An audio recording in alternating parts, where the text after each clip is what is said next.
Thank you, Mr. Speaker, and thank you, Chairman Hensling. I appreciate the opportunity today to be able to advance this important piece of bipartisan legislation. The Financial Institutions Examination Fairness and Reform Act seeks to bring fairness to the federal financial regulators' examination appeals process by instituting a uniform framework free from examination retaliation. Our community banks and credit unions currently have no independent recourse in the appeals process of examination decisions. These institutions often lack the experience, capacity, and resources needed to effectively resolve challenges to federal financial regulators' examination determinations, as each regulator has its own different rules and standards for the appeals process. Under the current examination appeals framework, appeals of material supervisory determinations, which are decisions of significant consequence that can have serious impact on the financial institution's future, run through the agency that handed down the decision in the first place. Mr. Speaker, that's like asking an arresting police officer to also be the judge and the jury when a case goes to trial.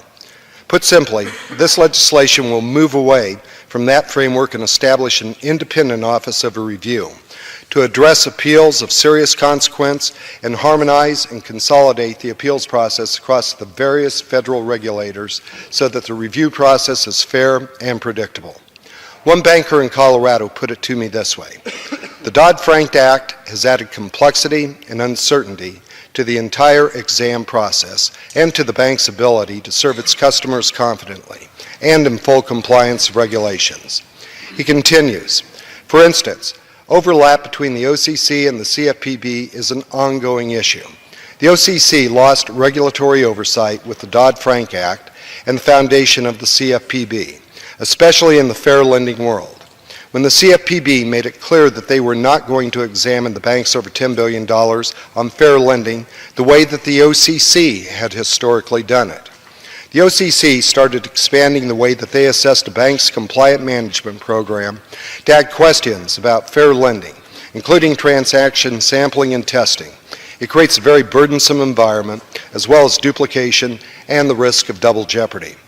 Mr. Speaker, an examination environment that runs the risk of duplication and double jeopardy between agencies isn't tenable and puts our community institutions at risk of being examined into extinction.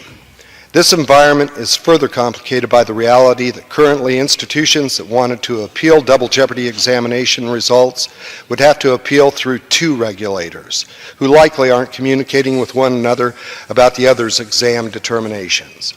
The Examination Fairness Bill before the House today would solve this problem by establishing an Office of Independent Examination Review, which would function as a consolidated, sober judge of the examination appeals process. This newly created office under the Federal Financial Institutions Examination Council would provide a community bank or credit union an avenue for independent recourse to appeal a material supervisory determination where fairness, transparency, and timeliness are paramount. Because this new review process only applies to material supervisory determinations, the new process is limited in scope and reserved only for the most serious appeals. This legislation is also careful not to constrain the power of the regulators to pursue enforcement actions or to prevent them from issuing a further material supervisory determination. In fact, enforcement actions resulting from a determination would continue to be enforced under this new appeals process until the independent office either agrees with the finding of the regulator or overturns the determination of the regulator.